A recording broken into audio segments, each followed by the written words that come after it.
Nuuspod, die tuiste vir Afrikaanse stories agter die nuus.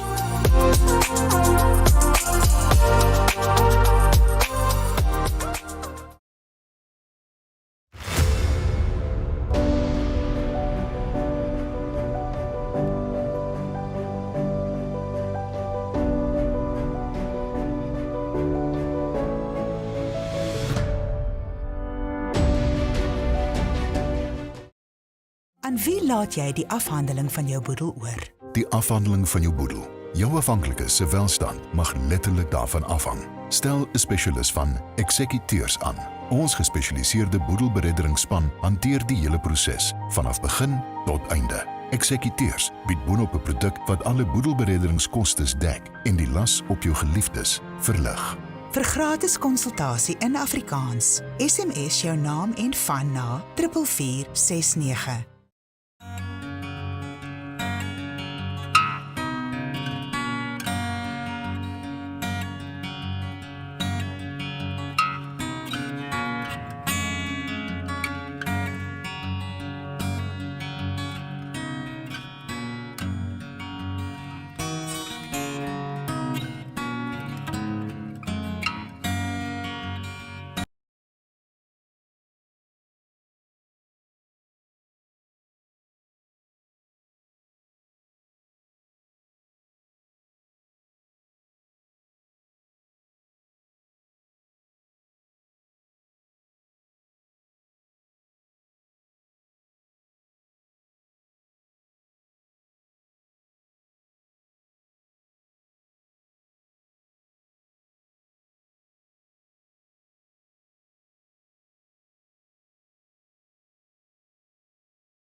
Een, twee, drie, daar is ons nou.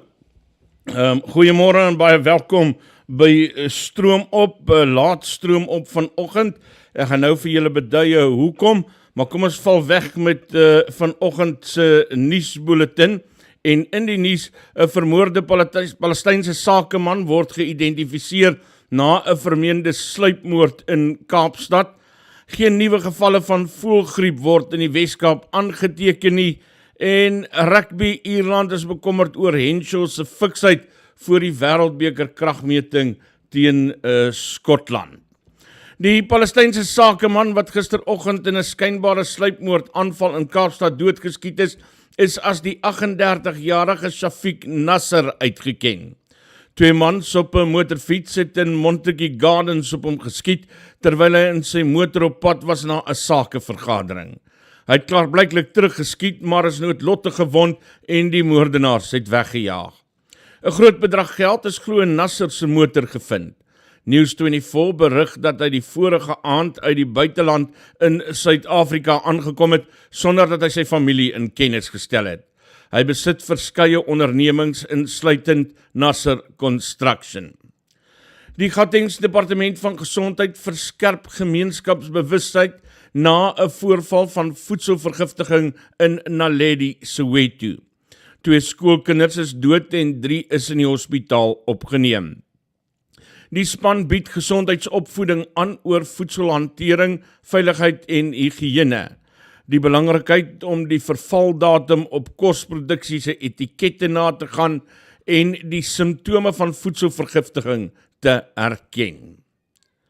Die Weskaapse Departement van Landbou doen 'n dringende beroep op pluimveeboere om proaktief te wees en te verhoed dat voëlgriep na die provinsie versprei. Dit volg na die jongste aanmeldings van die siekte in Gauteng, Mpumalanga, die Vrystaat en Limpopo. Die Weskaap het die afgelope 3 maande geen verdere uitbrekings van die siekte in die pluimveebedryf ondervind nie. Gauteng Metro Rail het treindienste tussen Johannesburg en Germiston tydelik opgeskort weens 'n voetbrug vir voetgangers wat ineengestort het. Die brug het naby Jeppe en George Gog stasies op die spoorlyn beland en oorhoofse trekkrag toerusting beskadig. 2 voetgangers is beseer. 'n Man en 'n vrou van 21 en 25 jaar oud is na die Charlotte Matreke Hospitaal geneem vir verdere ondersoek. Eskom het aangekondig, beurtkrag sal steeds daagliks van 5 uur soggens tot 4 uur in die middag opgeskort word, weens 'n bestendige vraag na elektrisiteit en die nutsmaatskappy se opwekkingsprestasie. Die huidige beurtkragskedule sal voortduur tot verdere kennisgewing. 'n Regter van die Hooggeregshof in Gauteng, David Unterhalter, beweer hy is verlede jaar tydens sy onderhoud met die regterlike dienskommissie onregverdig behandel. Unterhalter, wat oorweeg is vir 'n pos in die appelhof, meen hy is in 'n lokval gelei en onregverdig behandel. Hy was onder die 10 kandidate met wie onderhoude gevoer is vir 4 poste in die appelhof.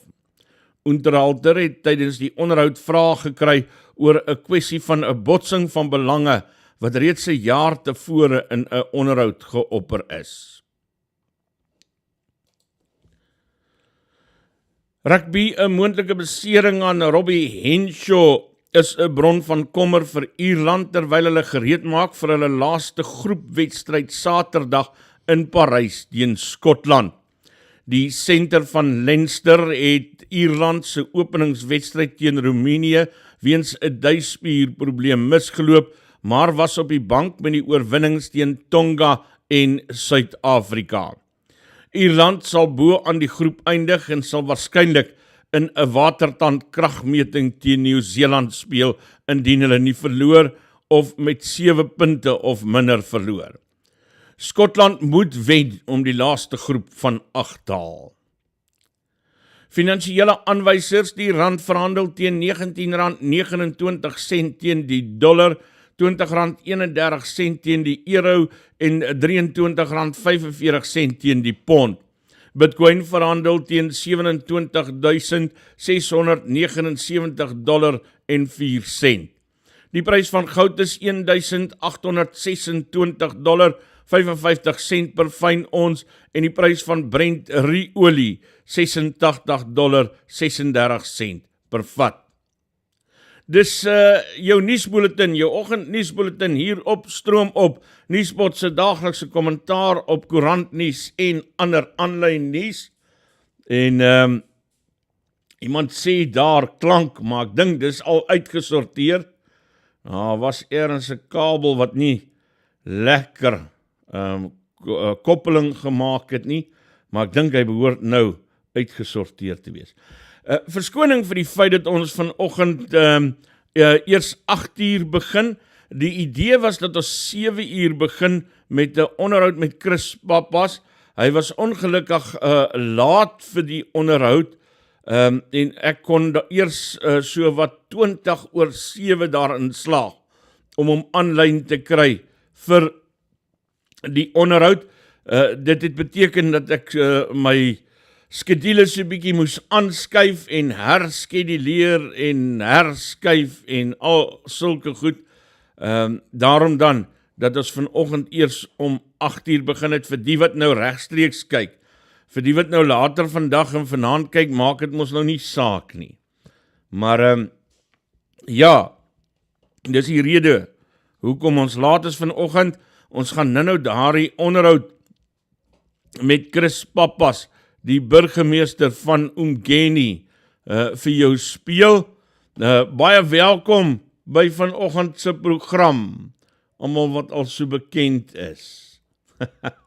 Margaretha sê, ek is al soos 'n kind vaar, as ek laat is, dan blerry worry sy. Dankie, Margaretha, dis 'n lekker kompliment. Baie dankie. Ons gaan net hierna, gaan ons na die sportnuus toe. Hou vas.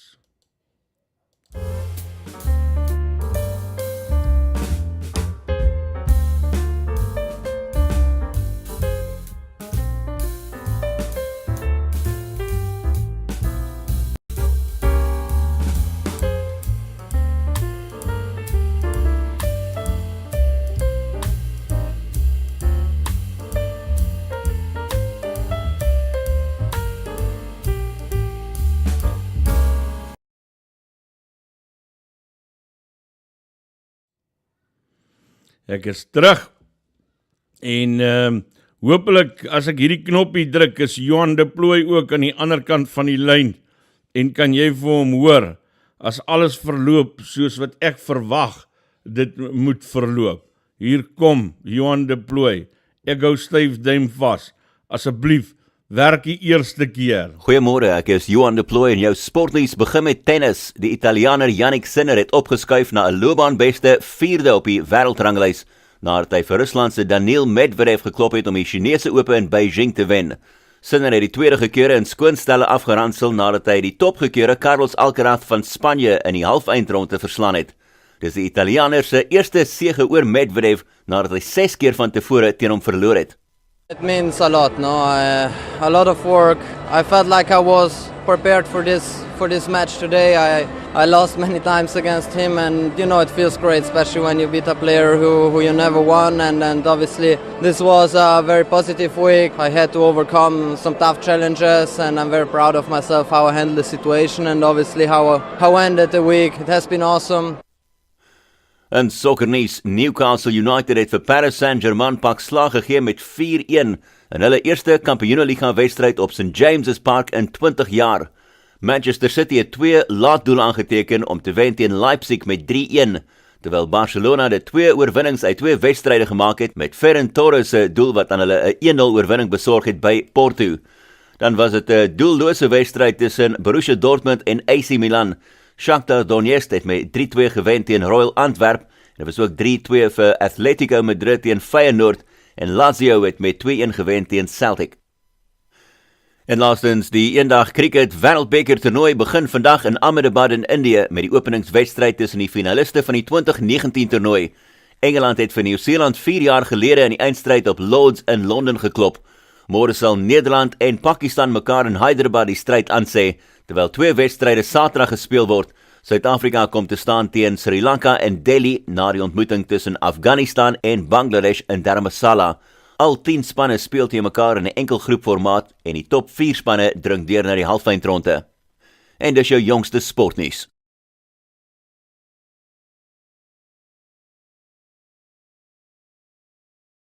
Dankie Johan de Plooy. Baie dankie vir die sportnuus daar. En Senet de Lange, welkom as Nuuspod ondersteuner.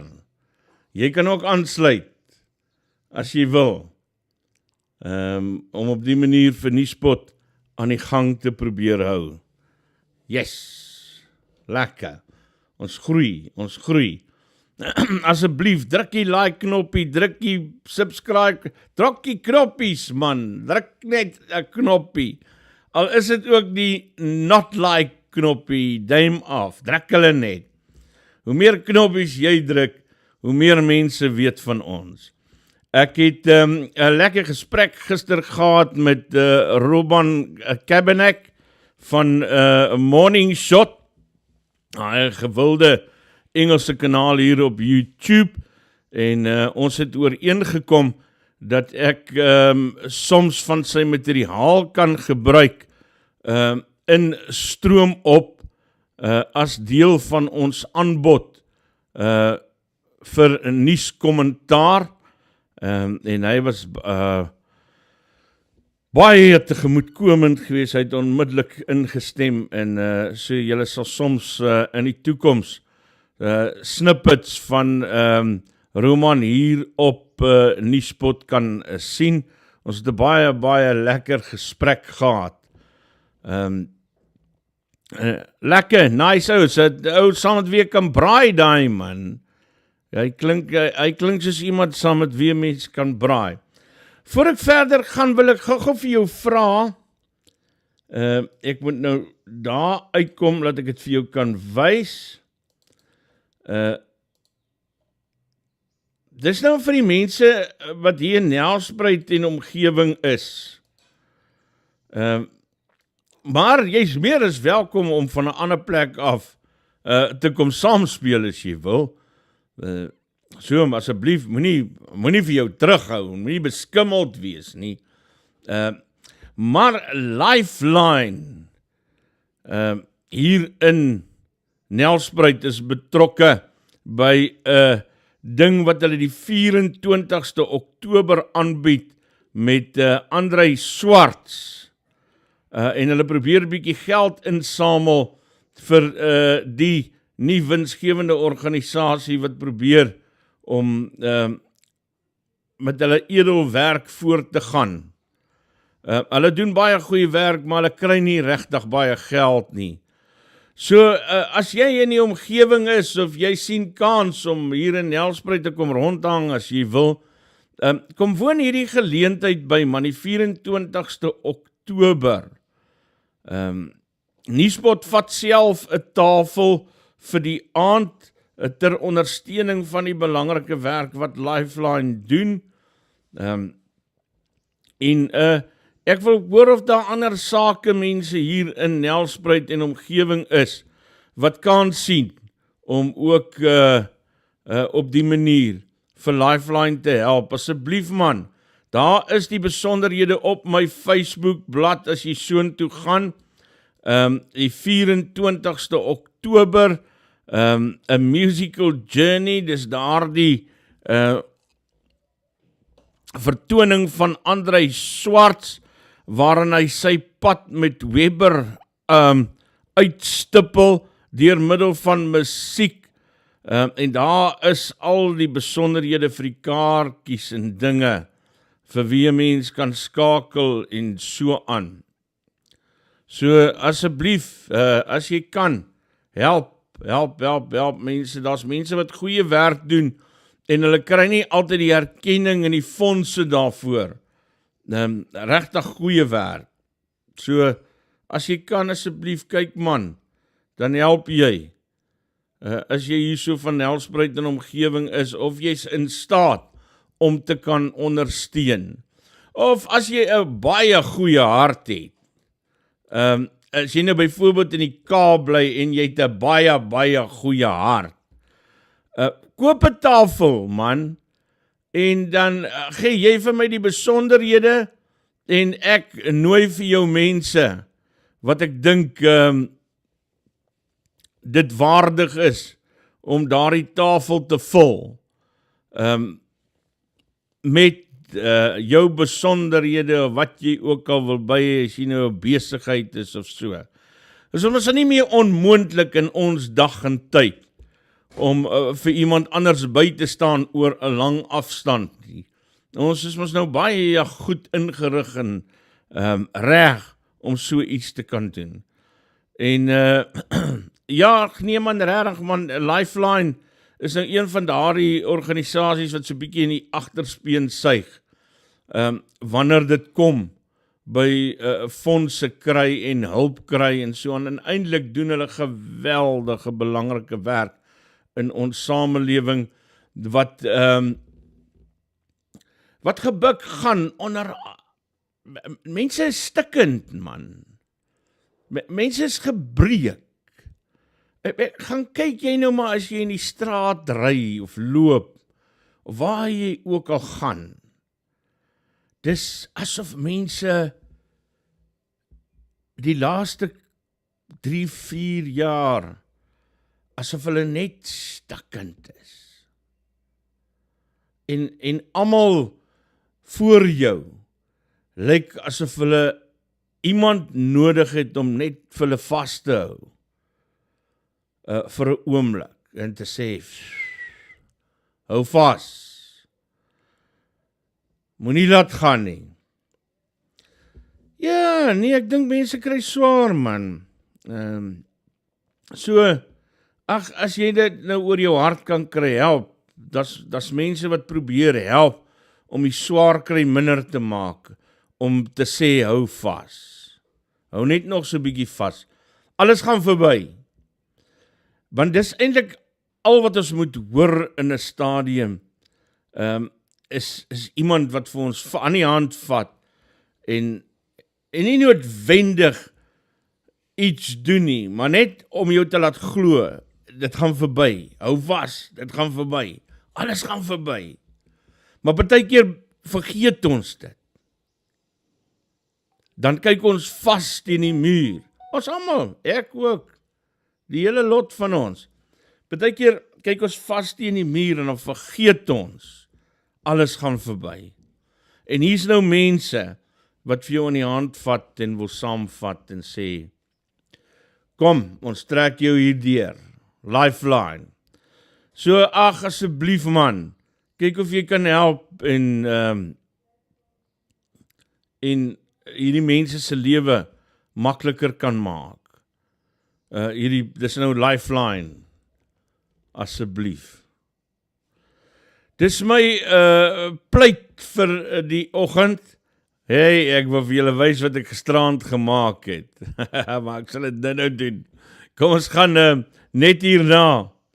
Dan gaan ons landbou nuus toe. En dan hoor ons gou wat gaan in die landbou wêreld aan.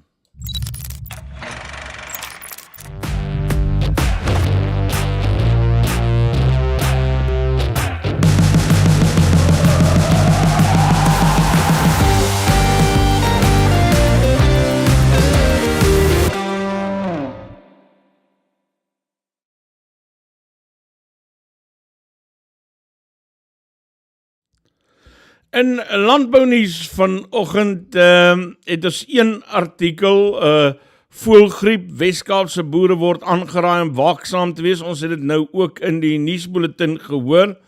Hoewel 5 van die 7 uitbrekings van H5N1 voëlgriep in die Weskaap reeds onder beheer gebring is, word produsente steeds gewaarsku om waaksaam te bly vir enige nuwe uitbrekings.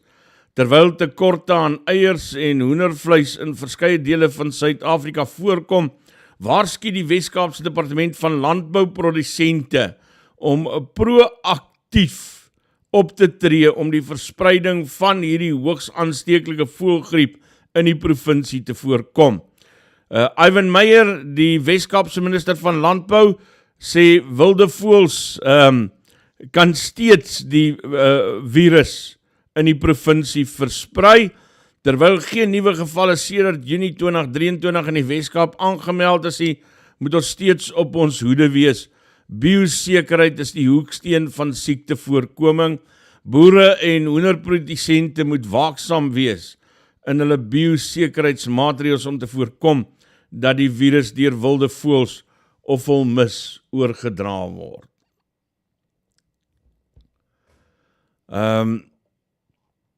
Ons landbounuus vanoggend, so wees maar waaksaam daar mense. Hierdie ding is lyk vir my amper erger as back and close. As hy eers begin vlieg, dan vlieg hy. En dan sukkel 'n mens om dit gekeer te kry. Ek gaan na vanoggend se koerante kyk, net hierna, en dan daarna gaan ons na Pappas onderhoud luister, kort onderhoud wat ek vanoggend gou met hom gehad het, en dit dan is die rede hoekom ons laat is vanoggend mense, vir die wat nou nog nie weet nie. Ons is laat vanoggend, Chris het toe nou ook 'n verandering op sy program gehad, wat ons program aangeskuif het, en uiteindelik veroorsaak het dat ek toe nou eers 8:00 vanoggend met hierdie program kon begin. Verskoning vir die wat dit enige ongerief veroorsaak, maar dis darm nie die reël nie, dis 'n uitsondering. Ons hou meestal by die tyd wat vir ons aangegee is, maar partykeer gebeur die lewe, en dan moet 'n ou maar saam met hom speel. Dan speel jy die kaarte wat in jou hand is. So ons gaan nou, na die koerante, gaan ons na Pappas luister.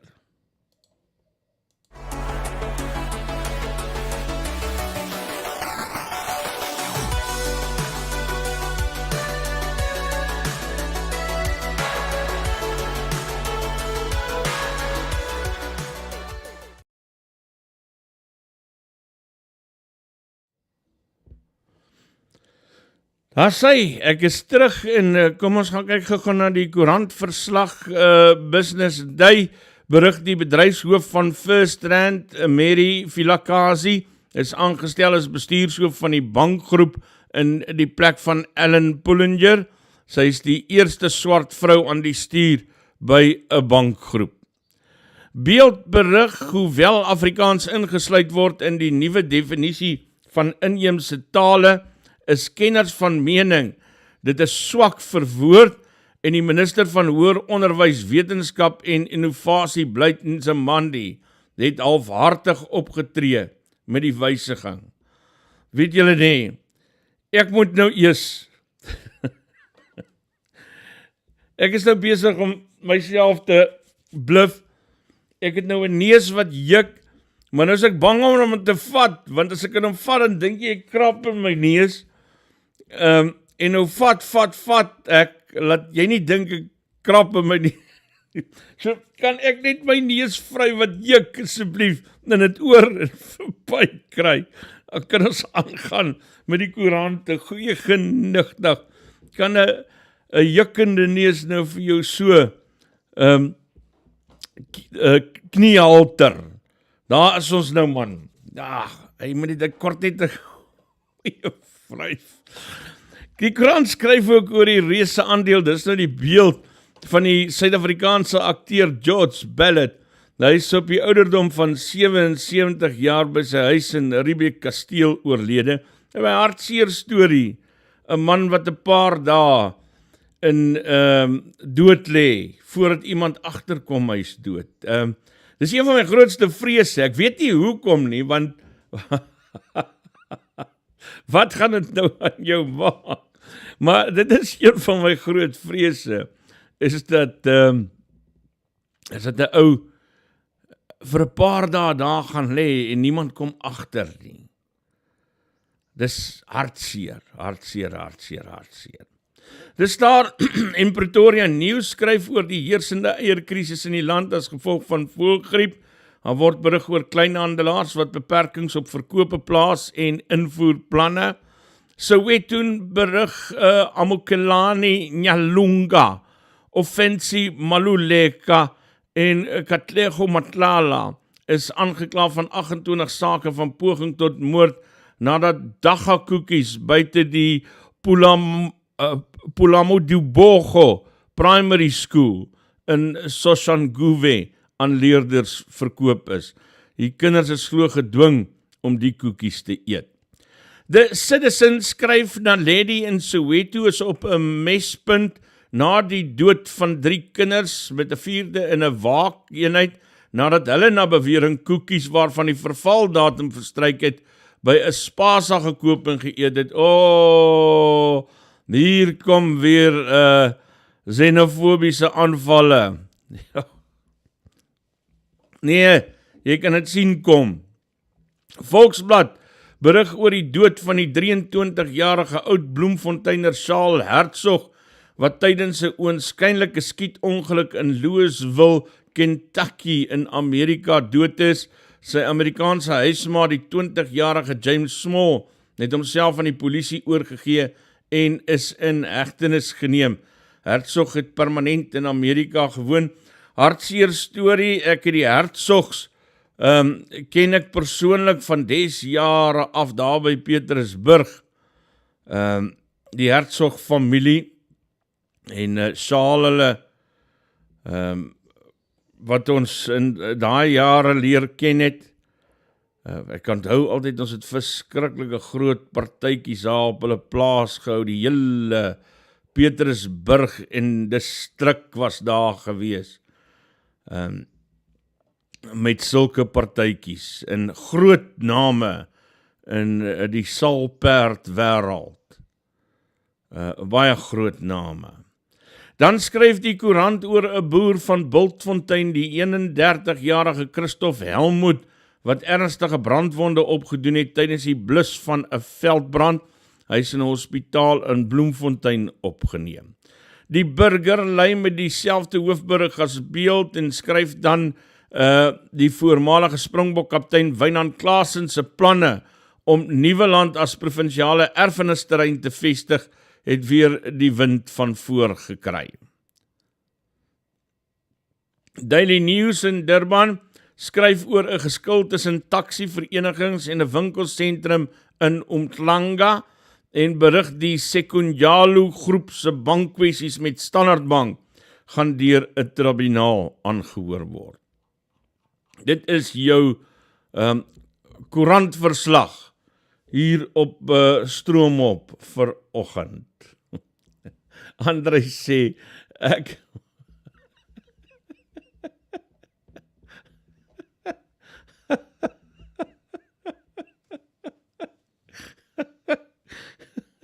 wag, ek vat 'n slukkie kaptein se moer.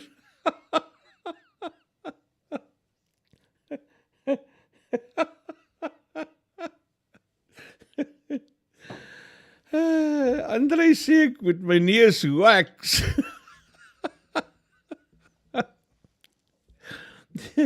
Jy weet, André, jy laat my ek het mos so 'n dingetjie gekoop. So 'n ronde dingetjie, die baie goed se batterye is, die helfte van die tyd werk dit nie. Maar die slag as hy werk so eenmaal, dan gooi jy hom ons nou aan en jy werk hom hier in die neusholte op. En dan sny hy mos jou daai hare vir jou af.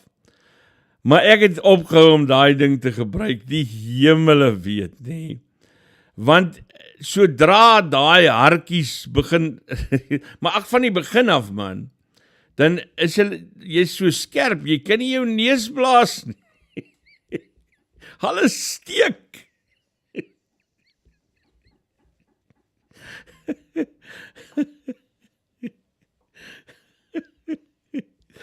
Ja, ek weet nie, dalk is wax beter, ek weet net nie.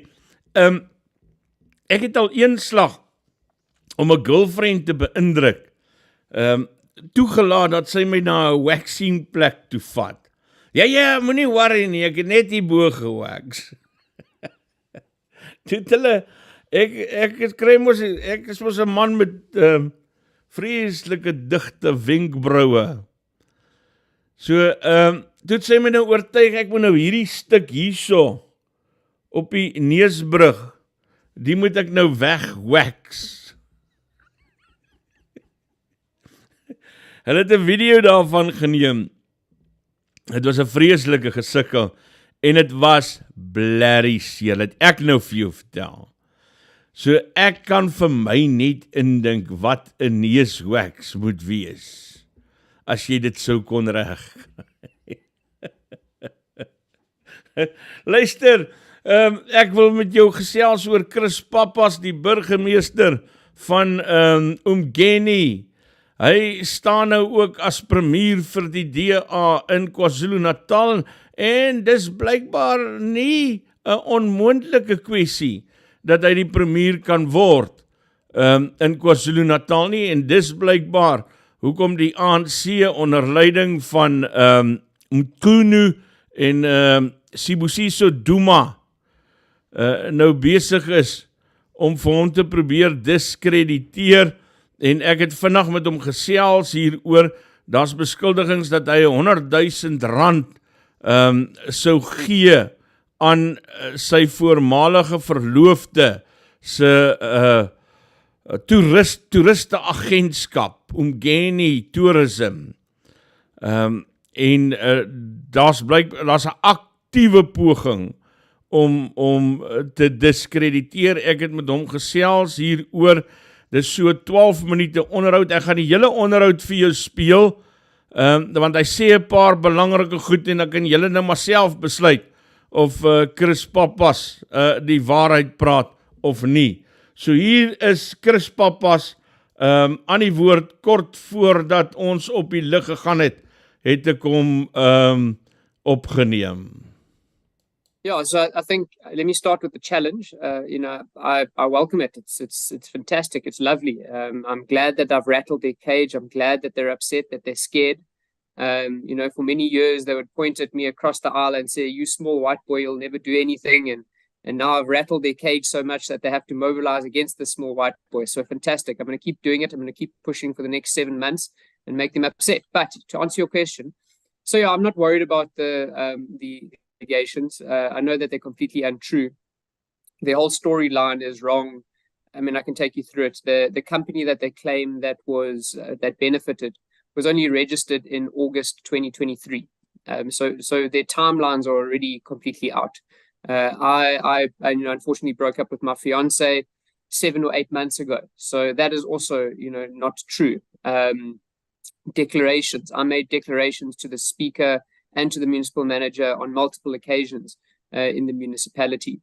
The number that they're claiming, 100,000 rand, doesn't exist. There was never a transfer of 100,000 rand made to this community organization. And besides that, we support many organizations for different things. Geen Tourism is one tourism organization. There are 3, and we've supported all 3 of them with exactly the same allocation of 50,000 rand for different community-based events. And we've supported other people too. There was a SAMA award-winning group who wanted to showcase their music. We supported them, NGOs that do other work. So it really is just a smear campaign. And the way that you know that is the timing.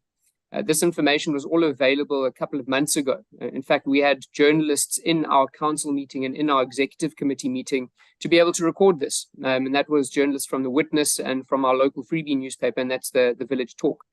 And they covered it, and it was 3rd or 4th page, and it was passing. And I recused myself from those meetings because they were there, they saw the documents, they saw the conversations, and there wasn't anything to it. So the timing of this is questionable, but also where it comes from. No one can give me a source. No one can point to any particular individual or any document or anything that is being used. There's a Facebook page that is nameless and faceless that is spreading information, and that's the danger of fake news. I have to answer. That's the job that I've chosen is politics, and I must answer when I'm asked questions.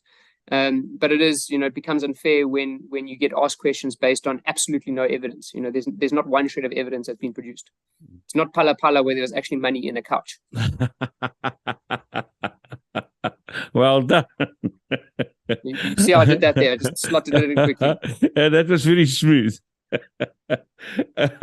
I see News 24 has got a fact-checked article here, and they make mention of the fact that you recused yourself, and you say that was recorded as well, officially. Yes, yeah. I mean, there's a file here in front of me. I haven't actually received any communication from the public protector, so I took the liberty of putting a file together myself with all the actual facts, because what I don't want to do is, have a conversation like this with you and then chop and change what the story that I'm telling you as it evolves. So put a file together, got all the documents, and I took Netwerk 24 through the actual documents. I sat there with the journalist, and as I was speaking, I sent him pictures so that he could write a credible story without having to just take my word for it. Where to with this now? Because as you say, although it is very uncomfortable and unfair, you have to handle it, especially in a country like this one, where we are at this moment of time. So, like I said, I mean, they've gone to I think it was the public protector. Usually the public protector investigates things if you provide them with evidence or something that they can use then to start an investigation. It doesn't have to be the full documents. To date, I haven't received anything from the public protector. So it would be great if they did come across here, so that we can put the issue to bed. But also there's the Auditor General who's busy doing our audited financials at the moment. So we'll see if they pick anything up. And then we can release those when those are ready. But to ride out the storm, I'm sure there'll be other things that they'll cook up. I saw something the other day they cooked up. They said that we irregularly employed a pensioner, and they made up a whole long story about a lady that we've recently brought in to assist us. And it's very much the same sort of approach that Eskom has taken to bring back retired engineers. We've done the same with people in finance. On a temporary basis, using all the right legislation. We said, come back, help us, let's build some capacity in our municipality on a 6-month period, and then you can go out. So they cook up all these things, and it's just something that we have to deal with. But I think the important thing for the campaign is that I don't play on their terms. So I haven't engaged in a mudslinging competition or tried to be the bigger bearer of fake news out there. I just continue with my campaign. My work in the municipality speaks for itself. My legacy, where I've been in government, speaks for itself. And I think the organization that I represent as well in government, our track record in government also speaks for ourselves. So we're not playing on the same field as them. We're trying to be bigger and better than what they're doing. And I'm excited. They say any publicity is good publicity. Yeah. So I go through social media and I see people who possibly would have never voted for me in far-flung parts of the province coming to my defense. Last night I was getting messages from people in townships in the municipality next door to say that they were driving around with loud hailers calling people out. And, here's people recording who have gone out and found my number and are sending me to say, look what these rubbishes are doing. And they are here in our township as well. Don't worry, we've got your back. And that's incredible. It makes it such a good feeling. So it puts all that pressure and all the negative things, when people come out and do that. You mentioned the 100,000 rand that it doesn't exist. Just take us through the figures that's according to you the correct figures. Sure. So what the 100,000 rand is that we give each community tourism organization 10,000 rand a month, and that's something that predates me.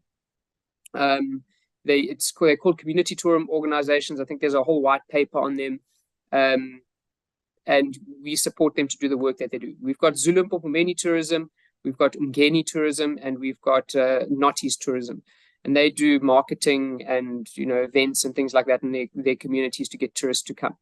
Our contribution is 10,000 rand a month. However, what we found, and this was motivated by the portfolio committee, was that Zulu and Popomeni tourism deals with a very small area. Nottingham Road tourism deals with a very small area. But Ngeni tourism deals with the whole municipality.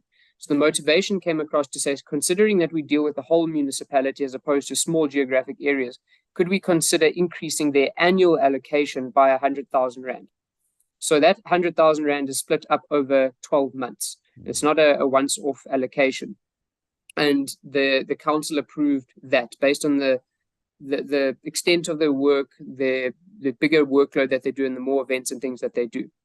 And there was no once-off 100,000 rand payment. The agreement at a council level after committees was that would be broken up into 12 months, and that they wouldn't get the rest of the money for the rest of the year. In other words, the decision was taken in December. The first payment was only in February or March. So the allocation for Ngeni tourism went from 10,000 rand to, I think it was around 26,000 rand for the remainder of the financial year. And that's about 3 or 4 months. So there was no payment of 100,000 rand. In December 2022, there was a payment to Ngeni tourism on the 12th of the 12th of 50,000 rand. And that 50,000 rand was an allocation towards the Light Up Ngeni festival.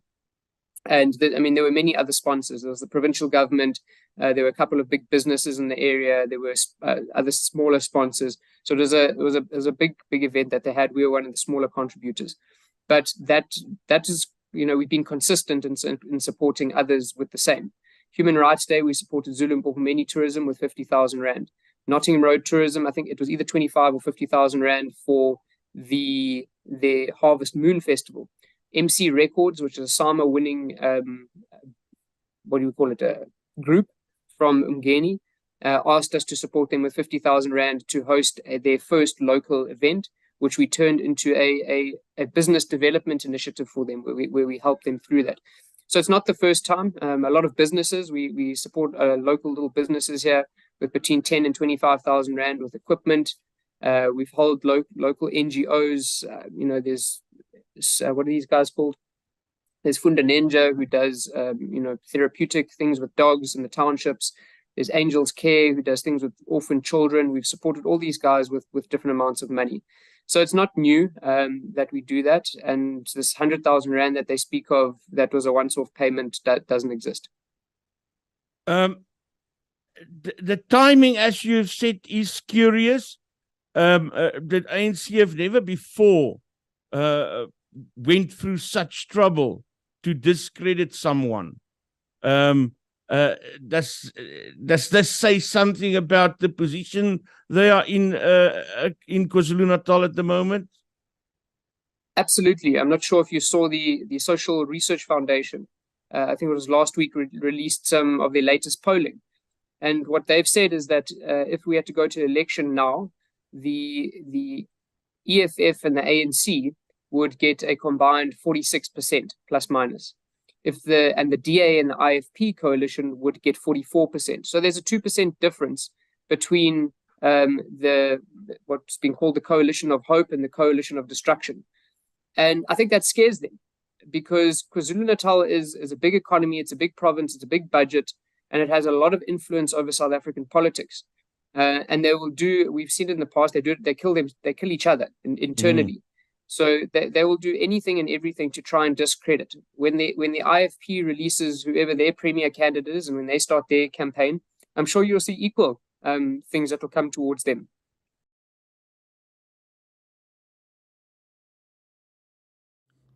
Dan sê dis Chris Pappas, burgemeester van Geen munisipaliteit, wat so praat en vanoggend vinnig vir ons tyd gemaak het om te gesels oor die beweringe van korrupsie teen hom en nepotisme, en dis sy antwoord daarop. Jy kan op grond daarvan besluit watter kant jy staan en hoe jy oor hierdie saak dink. Chris Pappas wat vanoggend vroeg met ons gepraat het. Baie interessant, hy verwys daar na the Social Research Foundation se navorsing wat hulle gedoen het in KwaZulu-Natal, en dit is inderdaad baie interessante inligting wat uit daardie navorsing uitkom. Hier kry ek dit by Gareth van Onslin. Ek wou dit al gisteroggend met julle behandel het, en ongelukkig het die program nou al tot die einde gekom voor ons daarby kon uitkom. Maar hier sit Gareth van Onslin dit pragtig uiteen in sy, ek praat nou nog steeds van tweet, want ek weet nie wat die hel noem 'n mens die ding nou nie, maar kom ons sê dan nou maar sy inskrywing op X. The Social Research Foundation has just concluded a substantive poll in KwaZulu-Natal carried out by Victory Research, and here follows a summary of the main findings for those interested, and regards party support a small part of the poll for the ANC, DA, IFP and EFF. Hy sê die metodologie is die gebruik van selfone in die veld vanaf 14 tot 18 Augustus 2434 geregistreerde KwaZulu-Natal kiesers het deelgeneem, en hy sê confidence level of 95% and fully representative.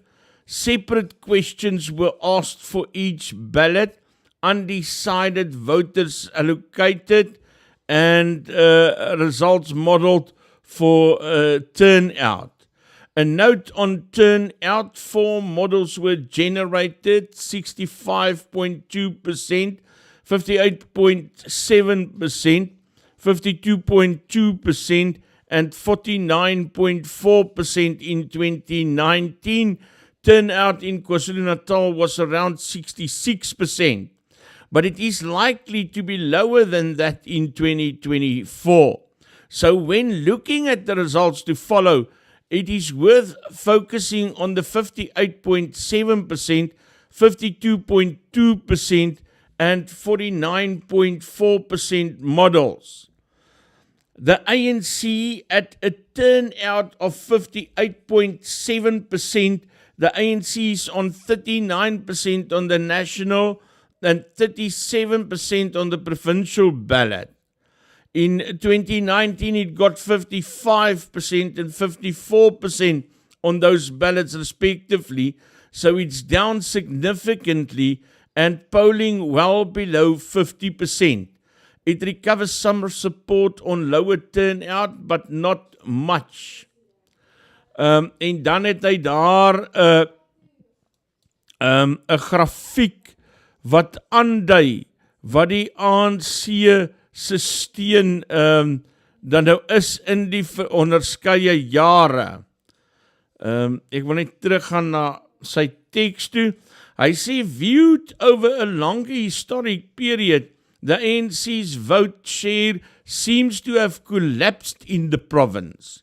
Under Jacob Zuma in 2009 and 2014, it reached a zenith of 65%, largely at the expense of the IFP. That dropped to around 55% in 2019 and is now markedly lower still.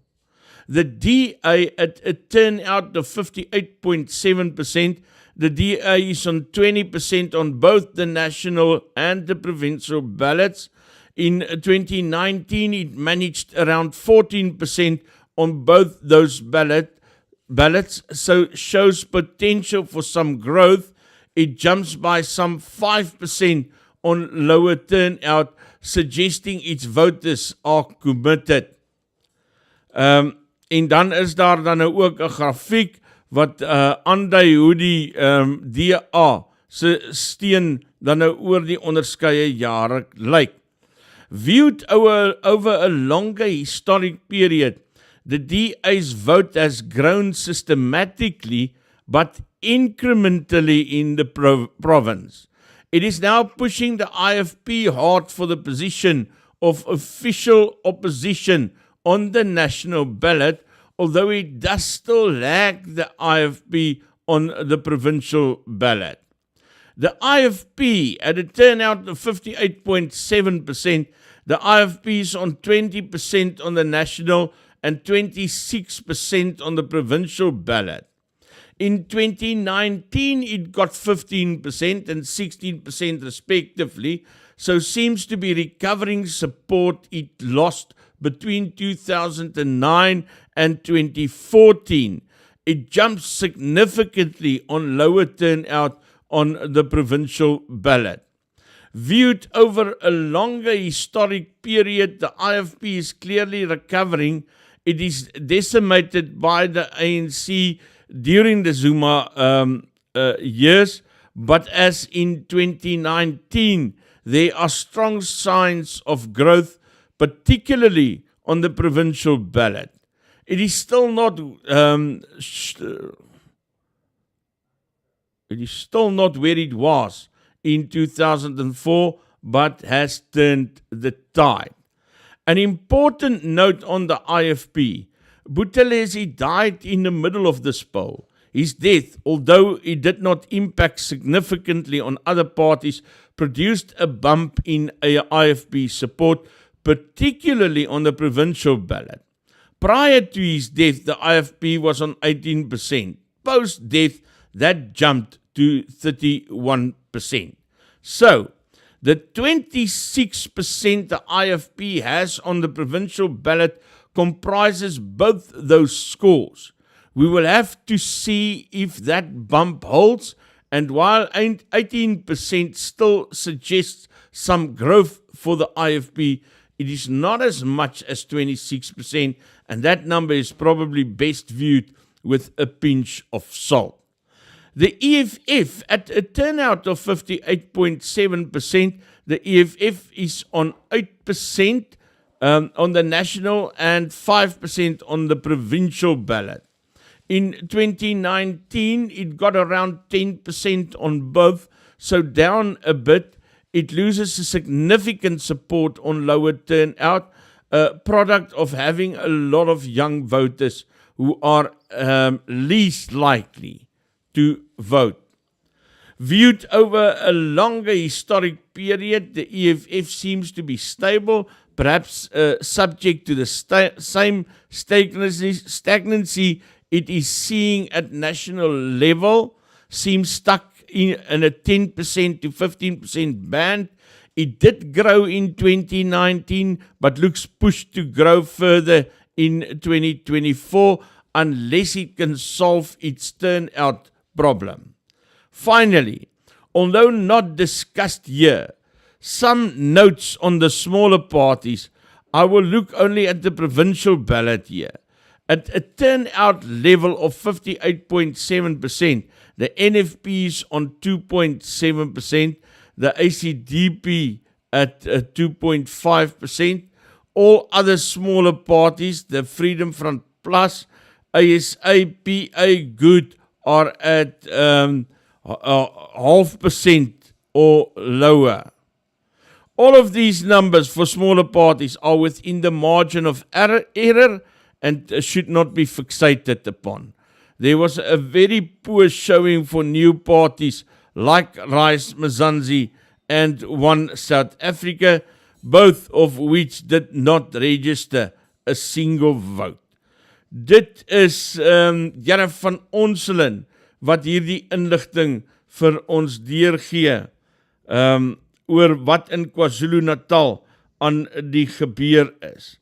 My vrees is, soos wat ek dit verwoord het teenoor Chris Pappas, is dat gesien in die lig van die geweldsgeskiedenis op politieke vlak in KwaZulu-Natal, sit ons met 'n wesenlike risiko dat die DA sou hy dan in 'n sterker posisie inkom om selfs dan nou die premierskap van die provinsie oor te neem.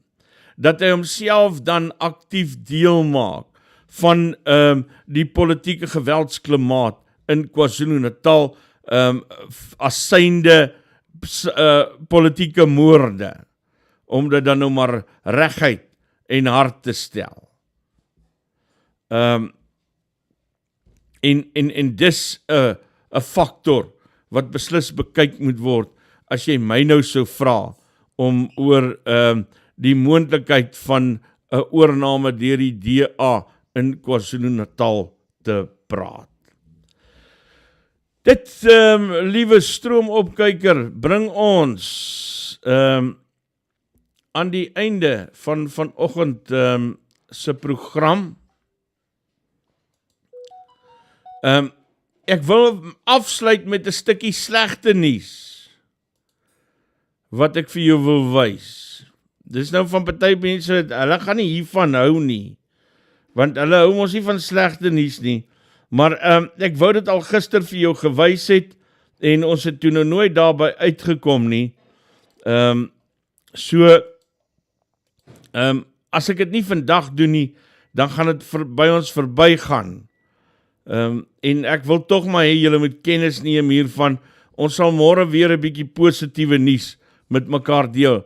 Maar kyk 'n bietjie, hoe lyk Bloemfontein? Dis 'n stad wat onder administrasie is. Dit gaan agteruit wat betref audit uitkomste.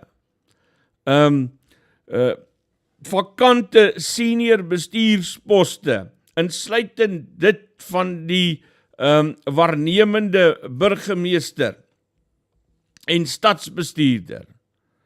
Water, rioollekke, slaggate, vullis wat nie verwyder word nie. Dis die voortdurende resultaat van 'n makmoege party wat dink hulle kan regeer, wat maak of hulle regeer, wat ons wil laat probeer glo hulle regeer. En dis nie net Bloemfontein nie. Kom ek wys hierdie video net gou vir jou. Dis is dit lyk in Bloemfontein, mense.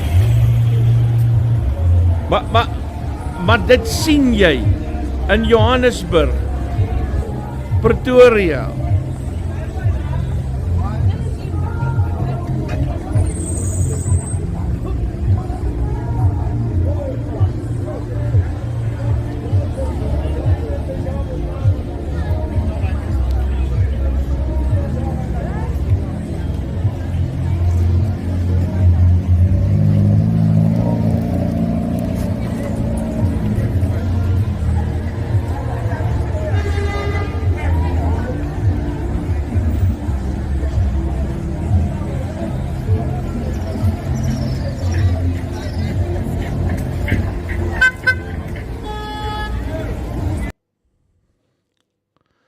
So lyk dit in baie van ons stede en dorpe. En die rede hoekom ek dit vir jou wys, die rede hoekom ek sê ons moet 'n draak sien, dis sodat ons kan opstaan en 'n verskil begin maak. Ons kan nie langer toelaat dat dit gebeur nie. Ons kan nie langer wegkyk nie, ons kan nie langer vra wat moet ons doen nie. As jy nog vra wat moet jy doen, dan se tyd, word dit eendag daai tyd toe ek in die kerk aangekla is oor klomp goeders, toe vra ek nou een van my kollegas, maar kan hy nou vir my asseblief ophou om net 'n klomp wille stellings in die lig te maak, en kan hy dan nou vir my een vir een gaan lys? Wat is dit wat ek doen, wat hom laat dink ek is nie 'n goed genoeg dominee of 'n goed genoeg kind van die Here nie? Toe is sy antwoord aan my, as jy nie weet nie, dan moet jy in jou binnekamer gaan en tot die Heilige Gees bid, laat hy die lys vir jou bekend maak. As jy nie weet wat om te doen in hierdie Suid-Afrika van ons nie, gaan in jou binnekamer in. en hou jou ore oop. George, alle heil en seën, steek ons dinkie. Ons praat weer môre met mekaar, en dit sal 7 uur wees môreoggend. Weer eens jammer vir die mense vir wie dit ongerief vanoggend veroorsaak het, maar ons onderhoud met Chris Pappas het later plaasgevind as wat beplan is, en dit het ons uiteindelik gedwing om eers 8 uur vanoggend te kon begin. Groetnis, mooi loop, wees lief vir mekaar, is al wat ons kan doen, dis al wat ons oor het. Ons leef in 'n wêreld vol gebreekte mense, stikkende mense, mense wat drukkies nodig het. Voor jy 'n vuis maak, gaan gee 'n drukkie man. Die mense het dit nodig. Hulle soek jou liefde en jou omgee, nie al jou kwaaiheid nie. Maak oop jou hart. Bye.